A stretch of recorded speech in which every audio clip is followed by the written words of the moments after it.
Salve, salve família, aqui quem fala é o Lutz do canal Cortes Podcast e no meu primeiro mês monetizado eu já fiz $3.000 só seguindo o que esse cara fala no curso dele. Então se você quer ganhar dinheiro com internet e YouTube sem nem precisar aparecer, confere o primeiro link na descrição. Então. Quando é que tu descobriu que existiam esses grupos, que existia a Nova Ordem Mundial? Cara, olha, eu estudo isso... Quando eu era adolescente, eu lia um pouco mais dessas coisas sobre Atlântida, sobre civilizações perdidas. Eu lembro que eu comprei um livro quando eu tinha uns 12 anos também, do David Childress, um autor americano, que era isso, era As Civilizações Perdidas da América do Sul. Né? Então eu já me interessava disso, mas eu ainda não sabia exatamente sobre essa questão de tecnocracia, né? O que é tecnocracia? Quais são esses órgãos que existem, por exemplo, como o Fórum Econômico Mundial, qual que é a agenda deles? O Clube de Roma, a Comissão Trilateral, né? O CFR, Conselho de Relações Internacionais. Quem manda nesses órgãos? Qual que é a história por trás deles? Né? Que a gente às vezes vê no jornal, na TV, o FMI, o Banco Mundial. Tá, você ouve falar, mas você não sabe quem são, quem que está por trás, qual que é a ideologia, eles têm ideologia, né? Os fundadores, qual que é um pensamento por trás disso e tudo isso tem. Só que demanda um tempinho aí para você pesquisar e você descobrir. Então, tem mais ou menos uns 20 anos, assim, eu comecei, quando eu estava já nos Estados Unidos, né, nessa temporada, e quando eu voltei para o Brasil, então, tanto que, né, como eu te falei, no Aurora já escrevia isso, né? Uhum. E que, cara, é impressionante por isso, porque, por exemplo, se eu tivesse aqui o caos, eu ia te mostrar, eu já tinha colocado questão de por exemplo, pandemia, e às vezes eu leio e falo, caramba, né? Foi meio, sei lá, né? Assim, questão meio inconsciente, assim, mas muito de tecnologia que a gente está vendo, por exemplo, leitura de íris, né? Eu não quero dar muito spoiler aqui também, senão, né, vai perder a graça para quem lê. Mas tá tudo, cara, tá tudo ali, né? Então basicamente é isso, é o quê? É esse pescador que passa por esse processo, né, de virar, né, né, vou deixar aberto aí para as pessoas também que lerem. Será que isso é sobrenatural, é metafísico?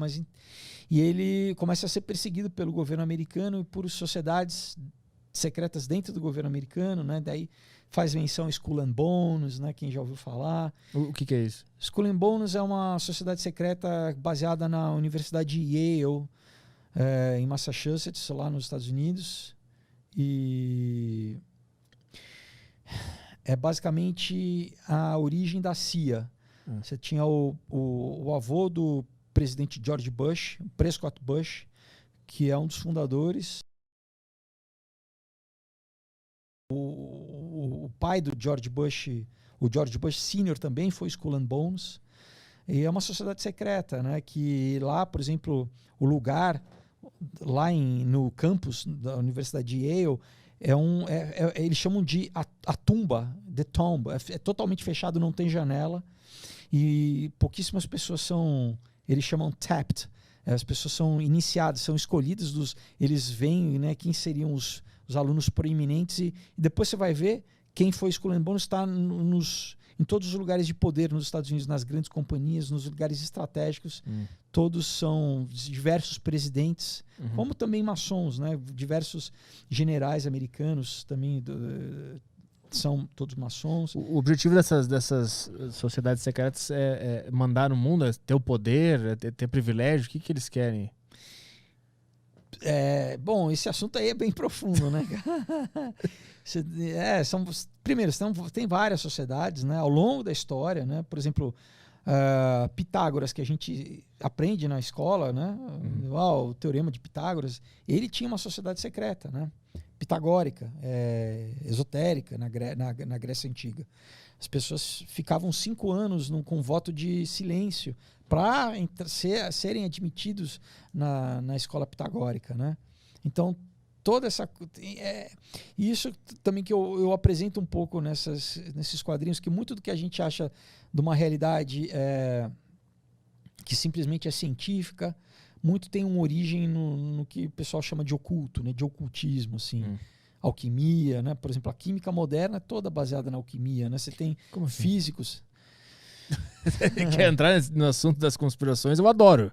Por mim, a gente vai de cabeça. Então, mas é que tudo isso, né, a gente tem que destrinchar. Por exemplo, você tem grandes no sentido, né, de pessoas dentro desse universo famosas, como Paracelso, né, Robert Fludd, né, que todos eram alquimistas e que nesse momento da transição, né, da Renascença, que foram legitimizando isso que antigamente era simplesmente magia, ocultismo, e foram dando uma linguagem mais científica, e aí oficializou isso realmente no iluminismo, né? Mas, por exemplo, né, o Newton era um cabalista, um esotérico, né, um profundo... Né, então o cara é simplesmente o pai da física moderna, né?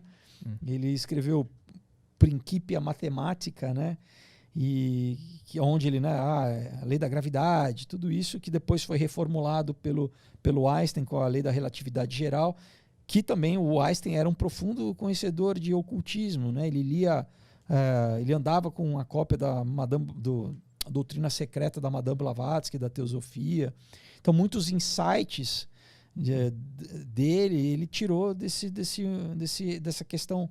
Por quê? Porque enfim, não sei se o pessoal está achando interessante isso, mas... Não, aqui o pessoal gosta. Aqui, o pessoal do chat está adorando. A nossa audiência adora isso. Eu adoro esses papos, eu adoro isso aí. Fica à vontade, pode explicar que eu estou vidrado no assunto aqui. A verdade é a seguinte, né? É o que eles chamavam de metafísica. Metafísica é o que vai além da física, né? Então, sempre a humanidade, ao longo da Idade Clássica, do século, sempre teve essa noção de que a realidade não se resumia àquilo que é material. Né? E os grandes, né, os magos, os grandes, né, em vários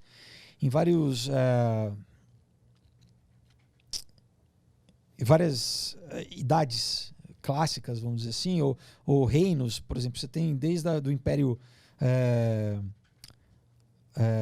Assírio, Sumério, Babilônico, Grego, Egípcio, Romano, todos eles, ao longo, eles meio que mantinham aí um conhecimento secreto, que eles falavam, não é pro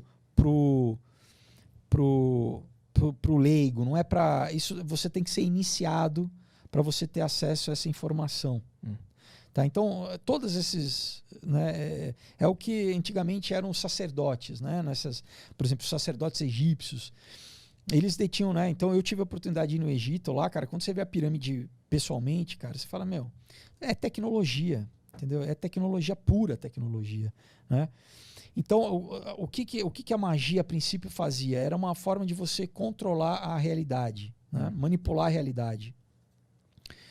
O que a ciência faz também? Basicamente é isso, a ciência manipula a realidade, né? E, então, basicamente, a gente vê ao longo aí dos séculos pessoas, figuras, né? Como, né, eu citei alguns, ou como, por exemplo, Francis Bacon, né? E muitos filósofos também mais conhecidos, Voltaire, né? Kant. Eu, por exemplo, visitei a casa do Kant lá em Frankfurt, na Alemanha. O cara ele era um Rosa Cruz, ele era um profundo conhecedor de esoterismo, né?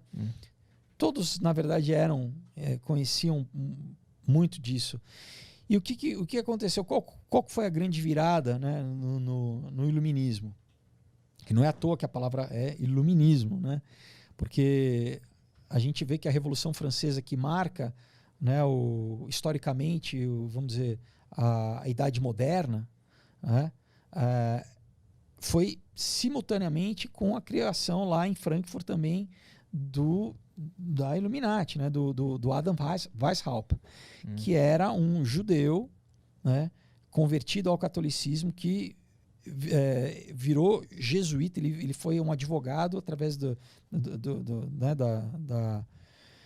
da organização jesuíta, que por si só né, nasceu lá na Espanha 2 séculos antes, com Inácio de Loyola, que eram chamados alumbrados, que são iluminados. Sempre essa questão de ser iluminado, de ter uma revelação.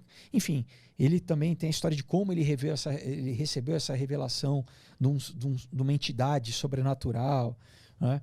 E ele teve dinheiro, né, dos Rothschild. Na época, o patriarca, né, que era lá em Frankfurt. Na verdade, o nome não é nem Rothschild, o nome é Bauer, o sobrenome. Rothschild é porque ele tinha uma casa de penhores que tinha era um escudo vermelho. Então, em alemão, isso quer dizer escudo vermelho. E eles acabaram adotando como nome da família. Uhum. E é basicamente isso, cara. Como a gente... Bom, basicamente é isso. Como ao longo do tempo a gente consegue dominar o mundo, cara. Então, por exemplo, eles depois da família Rothschild, né? Porque o patriarca, ele tinha 5 filhos. Ele mandou um filho para cada capital europeia, né? Milão, Londres, Paris, Amsterdã, Milão e Madrid, se eu não me engano, né? E eles foram responsáveis por dominar na época ainda não tinha banco, né, central, mas dominar a economia dos países. Né? Então, por exemplo, desde isso, né, desde das guerras napoleônicas, eles usam conflito para conduzir a sociedade aonde eles querem. A história de criar o caos para trazer a ordem, né? A gente cria o problema para oferecer a solução, mas como a gente quer, a nossa solução. Então, você conduz, né, o que o Hegel chamou da dialética hegeliana, né? Que é isso, tese, antítese, para chegar numa síntese, né? Então é isso, a gente cria uma dificuldade para vender solução, mas só que essa solução vai conduzir a sociedade para onde a gente quer conduzir.